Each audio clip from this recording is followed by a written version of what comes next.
نحمده ونصلي ونسلم على رسوله الكريم اما بعد فاعوذ بالله من الشيطان الرجيم بسم الله الرحمن الرحيم وتزودوا فإن خير الزاد التقوى واتقون يا أولي الألباب صدق اللہ العلی العظیم۔ میرے محترم دوستو، اسلام کے احکام کا اندازہ کیجئے۔ اسلام نے مسلمانوں کی کیسے کیسے انداز میں تربیت فرمائی ہے۔ زمانہ جاہلیت میں بہت سی غلط عادتیں تھیں، بہت سی غلط رسمیں تھیں، ان کی قرآن مجید نے اصلاح کی ہے۔ چنانچہ اس آیت میں بھی اسی طرح کا مضمون ہے۔ زمانہ جاہلیت میں حج بھی کیا کرتے تھے، کچھ تو طریقے درست تھے اور کچھ طریقے غلط تھے جو اپنی طرف سے انہوں نے گھڑے ہوئے تھے۔ جو غلط طریقے تھے ان کی قرآن نے اصلاح فرمائی اور ان کو بتایا کہ اس طرح نہ کیا کرو بلکہ اس طرح کیا کرو۔ چنانچہ ان کے اپنے خیال میں ایک عمل یہ بھی تھا کہ جب ہم حج کے لیے جا رہے ہیں تو حج کے لیے سفر میں ہمیں اپنے ساتھ توشہ لینے کی کوئی ضرورت نہیں ہے، لہٰذا بغیر کچھ توشہ لیے، بغیر ضرورت کا سامان لیے، خاص طور سے کھانے پینے کا سامان لیے بس چلے جانا چاہیے۔ اور اس کو وہ اپنے خیال میں توکل تصور کیا کرتے تھے کہ یہ ہم اللہ تعالیٰ پر توکل کر رہے ہیں اور اللہ تعالیٰ ہمیں کھلائے گا کیونکہ ہم اس کے گھر جا رہے ہیں۔ اس کو وہ توکل سمجھتے تھے، اور پھر وہاں پہنچ کر لوگوں سے بھیک مانگتے اور پھر اپنا پیٹ بھرتے، اور اس طرح حج کا عمل کرنے کے دوران ذلیل ہو کر واپس آیا کرتے تھے۔ اللہ تعالیٰ نے اس آیت میں یہی تاکید فرمائی اور یہی حکم فرمایا وَتَزَوَّدُوا فَإِنَّ خَيْرَ الزَّادِ التَّقْوَىٰ وَاتَّقُونِ يَا أُولِي الْأَلْبَابِ، اور توشہ لیا کرو، پس بے شک بہترین فائدہ توشے کا بچنا ہے، یعنی ہاتھ پھیلانے سے اپنے آپ کو بچانا ہے، اور مجھ سے ڈرو اے عقل والو۔ تو حکم دیا گیا کہ یہ کوئی توکل نہیں ہے۔ اب یہاں ان کے اس باطل خیال کی جو اصلاح کی گئی اس کے ذیل میں سمجھ لیجئے کہ توکل اللہ نے سمجھا دیا کہ توکل کیا ہے۔ توکل یہ نہیں ہے، بھروسہ اللہ تعالیٰ پر یہ نہیں ہے کہ جو اسباب ہیں اپنی ضرورت کے، ان اسباب کو چھوڑ دیا جائے، ان کو ترک کر دیا جائے اور بس اللہ تعالیٰ پر نظر رکھی جائے کہ اللہ ہی میری اس ضرورت کو غیب سے پورا فرما دے گا۔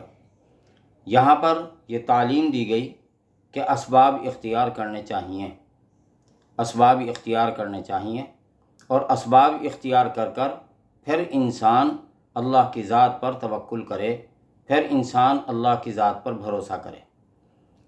یہاں ایک بات تو ہمارے لیے یہ سبق آموز ہے، اسباب اختیار کریں، اسباب اختیار کر کر پھر اللہ تعالیٰ کی ذات پر توکل کریں، بھروسہ کریں۔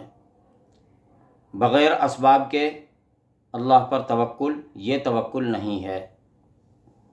محنت کچھ نہ کچھ کرنی ہوگی، توشہ ساتھ لینا ہوگا، تو پھر اللہ پر بھروسہ کیا جائے گا۔ جیسے مثال ہے، کسی شخص کو کوئی تکلیف ہو جاتی ہے، کوئی بیمار ہو جاتا ہے تو اسے علاج کرنا چاہیے، یہ نہیں سوچنا چاہیے کہ ارے اللہ تعالیٰ ٹھیک کر دے گا۔ بے شک قدرت اسی کی ہے، اس کا حکم ہوگا تو دوا بھی اثر کرے گی، اس کا حکم نہیں ہوگا تو دوا بھی اثر نہیں کرے گی۔ لیکن دوا کرنا سنت ہے، دوا کرنی چاہیے۔ تو انسان سبب اختیار کرے پھر اللہ تعالیٰ کی ذات پر توکل کرے، تو توکل اصل میں یہ ہے، توکل اسباب کا چھوڑنا نہیں ہے، توکل یہ ہے کہ وہ اسباب جو اللہ نے پیدا فرمائے ہیں ان اسباب کو اختیار کر کر پھر اس پر توکل کرے کہ اب ان اسباب کو وہ ذریعہ بنائے گا جس مسبب نے یہ اسباب پیدا فرمائے ہیں۔ تو ایک بات تو یہ سمجھ میں آئی، یہ ہمارے لیے تعلیم ہے۔ بہرحال لوگ بہت سے محنت کرتے ہیں۔ یہاں ضمناً یہ بھی سمجھ لیجئے، آج کل زمانہ جاہلیت میں تو یہ افراط تھا اس حد تک کہ توشہ ساتھ لینا ہی نہیں ہے، لیکن اب ہمارے دور میں بہت سے لوگ ناجائز ذرائع اختیار کرتے ہیں، اسباب اختیار کرتے ہیں لیکن اسباب میں ناجائز ذرائع اختیار کرتے ہیں۔ یہ بھی اللہ تعالیٰ پر توکل کے خلاف ہے۔ جو حلال طریقے ہیں، حلال ذرائع ہیں، حلال ذرائع کو اختیار کرنا ہے اور حلال ذرائع کو اختیار کر پھر توکل کرو۔ ناجائز ذرائع اختیار کر کے، مثال کے طور پر رشوت خوری میں جو ہمارے سرکاری محکموں کے بہت سے لوگ مبتلا ہیں، تو وہ اللہ کے لیے متوکل نہیں ہیں، اللہ پر بھروسہ کرنے والے نہیں ہیں۔ ان کے نزدیک سبب جو ہے وہ یہی ہے کہ مال بڑھائیں گے، دولت جمع کریں گے تو خوب جو ہے دنیا کی ضرورتیں ہم اپنی خواہشات پوری کر سکیں گے۔ پھر وہ بہت سے مبتلا عذاب بھی ہو جاتے ہیں، طرح طرح کی تکالیف میں بھی آ جاتے ہیں۔ یہ بات سمجھ لیجئے، بزرگوں نے لکھی ہے، علماء نے لکھی ہے کہ آدمی ایک انسان کے خرچ کو دیکھیں، خرچ وہ کس طرح کر رہا ہے۔ اگر ناجائز مواقع پر وہ خرچ کرتا ہے تو سمجھ لینا چاہیے کہ اس کی آمدنی بھی ناجائز ہے۔ اگر وہ ناجائز مواقع پر خرچ نہیں کرتا تو اس کی آمدنی بھی ناجائز نہیں ہے، پھر وہ حلال آمدنی اس کی ہے۔ تو بہرحال یہ بھی توکل کے خلاف، یہ تفریط ہے، ان کا افراط تھا، یہ تفریط ہے کہ اسباب ناجائز بھی اختیار کر لیے جائیں تاکہ ہماری زندگی بہتر گزرے۔ اللہ تعالی ہمیں ایمان کامل نصیب فرمائے۔ اب ایک بات اور بھی اس کے ضمن میں عرض کروں، وہ بھی اسی کے ذیل میں آتی ہے، وہ یہ کہ بعض لوگوں کی عادت ہے، اللہ نے تو فرمایا دیکھو میرے گھر آ رہے ہو تو بھی توشہ لے کر آؤ، کھانے پینے کی چیزیں لے کر آؤ، یہ مت سوچو کہ ہم تو بڑے متوکل ہیں اور اللہ کے گھر جا رہے ہیں، یہ مت سوچو، بلکہ انتظام کرو۔ اور بعض لوگوں کی ہماری تفریطی حالت ایک یہ بھی ہے کہ عادت بنی ہوئی ہے قرضے لینے کی، بس کوئی چھوٹی سی ضرورت پیش آئی، کسی سے بھی قرضہ لے لیا، دوست احباب سے، اور پھر اس کے بعد پھر جو قرض خواہ ہے بیچارہ وہ پیچھے پیچھے پھرتا ہے، اور جو مقروض ہے وہ اس کو طرح طرح سے گولیاں فٹ کرتا ہے، ٹوپیاں پہناتا ہے اور چکر دیتا ہے، اور قرض خواہ، قرض دینے والا بیچارہ پریشان ہو جاتا ہے، تنگ آ جاتا ہے۔ تو یہ بھی سراسر خلاف ہے۔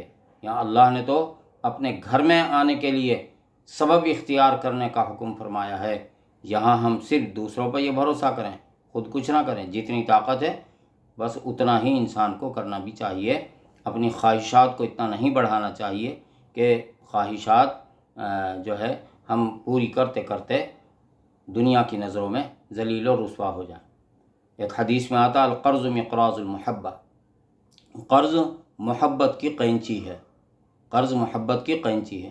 بس جب آدمی قرض لیتا ہے، کتنا بھی اچھے تعلقات ہوں، لیکن جب کسی نے کسی کے آگے ہاتھ پھیلا لیا تو اس دن سے وہ جس کے سامنے ہاتھ پھیلایا ہے اس کی نظروں سے گر جاتا ہے۔ حدیث میں فرمایا گیا، دیکھیے جہاں یہ آیت حکم ہے وَتَزَوَّدُوا فَإِنَّ خَيْرَ الزَّادِ التَّقْوَىٰ، توشہ لو، یعنی یہ توکل کے خلاف ہے کہ آپ سبب اختیار نہ کریں۔ تو دیکھ دوسری حدیث میں آتا الید العلیٰ خیر من الید السفلیٰ، اوپر کا ہاتھ نیچے کے ہاتھ سے بہتر ہے، یعنی آدمی کا ہاتھ اوپر کا ہونا چاہیے، دینے والا ہونا چاہیے، لینے والا نہیں ہونا چاہیے۔ تو اس لیے جہاں تک ہو سکے لینے سے بچنا چاہیے، اور آدمی اپنی جتنی چادر ہے اتنے پاؤں پھیلائے، جتنی اس کی آمدنی ہے اس کے مطابق وہ اخراجات دیکھ کر چلائے۔ تو یہ اللہ کا جو ہے شریعت کا ہمارے حکم ہے، دین کا ہمارے حکم ہے۔ سورہ بنی اسرائیل میں ہی ہے، اللہ تعالیٰ نے منع فرمایا اسراف سے، ولا تسرفوا، اسراف مت کرو، حد سے آگے مت بڑھو، انہ لا یحب المسرفین، بے شک وہ اللہ اسراف کرنے والوں کو پسند نہیں کرتا۔ یہ آیت دوسری میرے ذہن میں آ گئی، لیکن اللہ تعالیٰ نے قرآن شریف میں سورہ بنی اسرائیل میں بھی یہ حکم دیا ہے کہ نہ اپنے ولا تبسط یدک مغلولۃ الی عنقک ولا تبسطھا کل البسط، اور نہ تو ہاتھ کو بالکل پھیلا دو اور نہ ہی ہاتھ کو بالکل تنگ کر لو، تو درمیان کی راہ اختیار کرو۔ فرمایا ما علی من اقتصد، وہ شخص کبھی بھی تنگ دست نہیں ہوگا جس نے میانہ روی اختیار کی۔ بہرحال میانہ روی سے چلنا چاہیے اور اسباب کو اختیار کرنا چاہیے اور مسبب پر نظر رکھنی چاہیے۔ تو اصل یہاں پر جو موضوع ہے وہ یہ ہے کہ اسباب کو اختیار کر کر جس نے اسباب پیدا کیے ہیں پھر اس پر توکل کیا جائے۔ اللہ تعالی ہمیں اپنی ذات عالی پر کامل یقین نصیب فرمائے۔ وآخر دعوانا ان الحمد للہ رب العالمین۔